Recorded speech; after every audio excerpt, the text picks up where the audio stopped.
Alors bonjour Franck, aujourd'hui on va parler de Suzuki et la satisfaction client.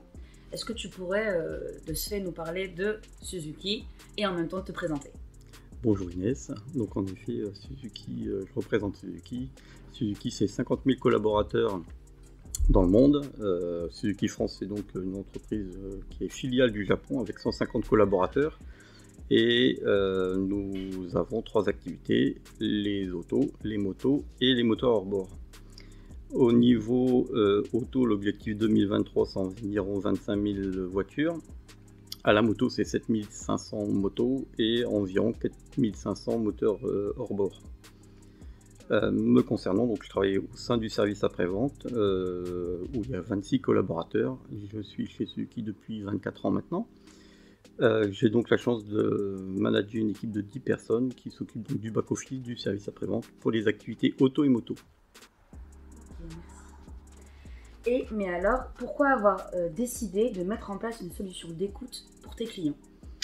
C'est pas récent en fait, l'écoute client, ça date déjà d'il y a 20 ans maintenant, poussé par d'abord le service commercial auto, qui avait un besoin de récupérer de la data vis-à-vis des clients, et donc emmené par nos amis du service commercial, nous avons décidé à l'époque de faire un questionnaire de satisfaction pour écouter la voix de nos clients au niveau de l'après-vente.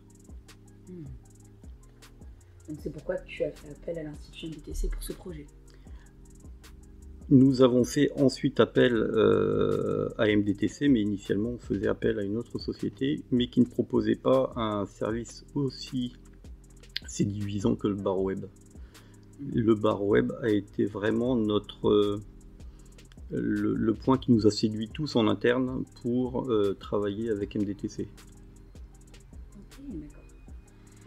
Et alors dans ce cas, quel était le ressenti de tes équipes terrain au départ lors de la mise en place du dispositif? Dans toutes les réunions, à chaque point que nous avons fait avec le terrain ou les concessionnaires, on nous a toujours fait la même remarque, c'est de dire que c'était les clients mécontents qui allaient répondre. Or, on s'est aperçu rapidement que les notes prouvaient le contraire. Donc systématiquement, on nous a dit c'est pour nous mettre une mauvaise note ou pour nous noter négativement, alors que pas du tout. Les notes sont généralement au-delà de 5,5 sur 10.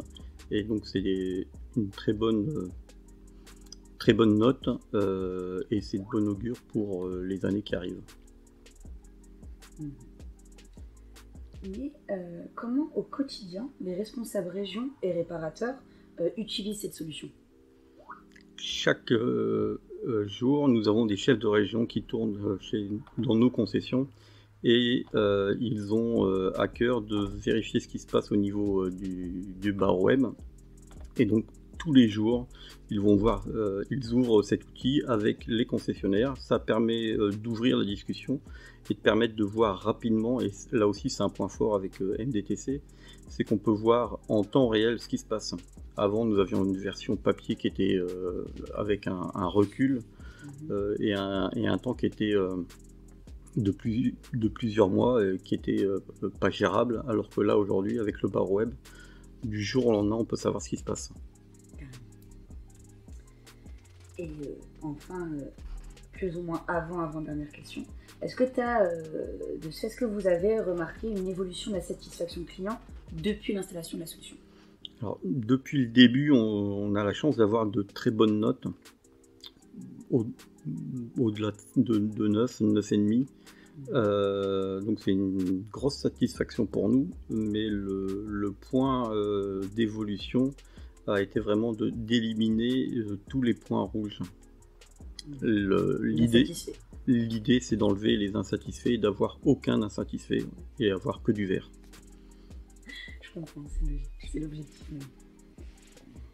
Et suite à la mise en place du dispositif, est-ce que tu as constaté un changement de mentalité ou d'attitude de tes équipes terrain par rapport aux clients? Et est-ce qu'on peut dire qu'aujourd'hui, ils adoptent une vision qui est plus customer-centrique? en fait, on vient aussi un peu d'aborder le sujet, c'est que comme avec le bar web, on peut avoir l'information rapidement de quelque chose qui se passe mal dans le réseau, on peut agir rapidement. Il y a plusieurs années, c'était un questionnaire qui est envoyé par courrier, avec un retour par courrier, avec éventuellement un retour plusieurs semaines, voire plusieurs mois après l'intervention, et donc une action qui arrivait beaucoup trop tard. Aujourd'hui, s'il se passe quelque chose de mal ou un lundi, le mardi, on peut être quelque part au courant et on peut intervenir le mercredi, chose qu'on ne pouvait pas faire avant. Donc oui, il y a un changement de mentalité et d'attitude parce que on peut rectifier rapidement quelque chose. Je vois. Et là, on va arriver à la dernière question. Après, je te laisse tranquille.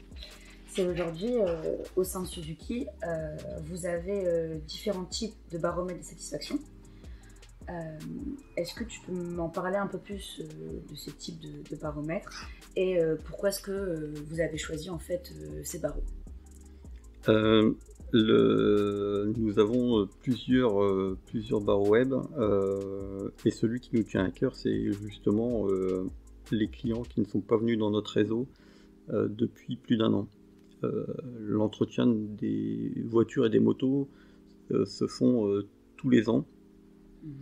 Et le bar web ne s'adresse quelque part qu'aux clients qui sont venus dans le réseau, mais on ne s'adresse pas aux clients qui ne viennent plus dans le réseau. Et donc l'intérêt pour nous, c'est de boucler la boucle et c'est de faire revenir dans notre réseau les clients qui ne viennent plus, et s'ils ne viennent plus, de comprendre pourquoi. Bien souvent, on s'aperçoit que les clients que l'on questionne, en fait, ils ont tout simplement oublié qu'il y avait un entretien à effectuer, et presque un client sur 2 revient ensuite dans le réseau parce que c'était simplement un oubli. Ok, donc en fait, le fait de les solliciter pour demander pourquoi est-ce qu'ils ne sont pas revenus, ça leur fait un rappel ou pas? Un rappel, ils reviennent. C'est aussi simple. Ouais, je vois ça. T'as d'autres... Non, rien de particulier. Okay, bon, merci infiniment. Ouais, merci à toi.